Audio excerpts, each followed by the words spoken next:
दर्शक बंधु स्वागत करुछि आजिर पाणीपाग खबर को आपको। राज्य में जारी रही शीतलहरी। यही शीत आहरी 24 घंटा जाए लगी रहिबो। तेबे घूर्णिझड़ डिटोआर प्रभाव में आसंता 4 दिन जाए तापमात्रा बढ़िबा सह शीत कमिबो। आसंता 24 घंटा जाए सर्वनिम्न तापमात्रा रे कौनसी परिवर्तन हेबाकू नथिबा बेले यह पर 2 ରୁ 4 डिग्री पर्यंत तापमात्रा वृद्धि पाइबार संभावना रही। तेणु शीतर प्रकोप ह्रास पाइब। सेपटे शीत कमिले मध्य घन कुहुड़ी दृश्यमान हेबो बोली भुवनेश्वर पाणीपाग केन्द्र पक्षर सूचना प्रदान करा जायछि। राज्य में पाग वर्तमान सुखिला रही। आसंता डिसेम्बर 6 तारिख पर्यंत जारी होइतिबा पूर्वानुमान रे पाग सुखिला रहिबो। एबे वर्षा नहीं कौन सूचना दिया जाए नहीं, अर्थात डिसेम्बर प्रथम सप्ताह रे पाग सुखिला ही रहिबो। मिलिथिबा सूचना अनुसार घूर्णिझड़ डिटोआ प्रभाव रे राज्य में वर्तमान शीतर प्रकोप सामान्य कमिछि। केतेकांश स्थान रे बा अधिकांश स्थान रे रातिर तापमात्रा क्रमशः वृद्धि पाइछि।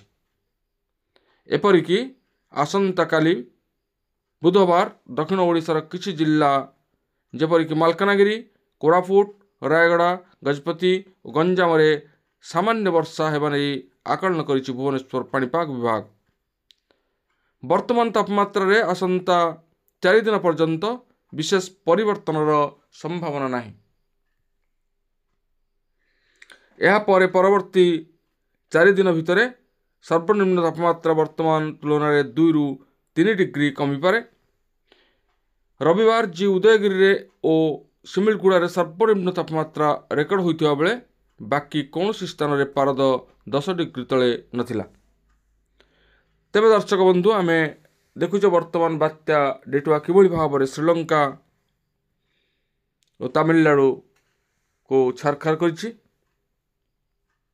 विभिन्न पाणीपाग मॉडल आकलन जहाँ सत होइछि। तेबे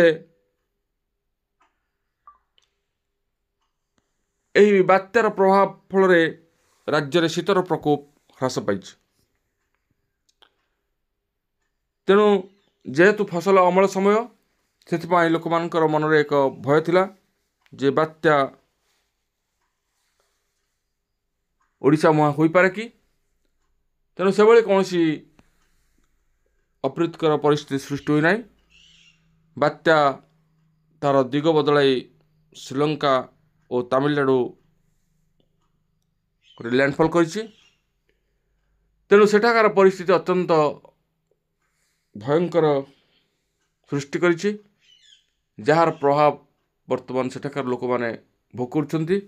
अनेक लोक बासहीन होइछन्ति, अनेक लोक मृत्युवरण मध्य करिछन्ति, आउ अनेक लोक एबे भी खाइबा को न पाई हंतसंत होइछन्ति। बन्या जल रे विभिन्न स्थान बुड़ी जाइछि। तेबे भारतीय वायुसेना पक्षर मध्य सेठार उद्धार कार्य जारी रहिछि।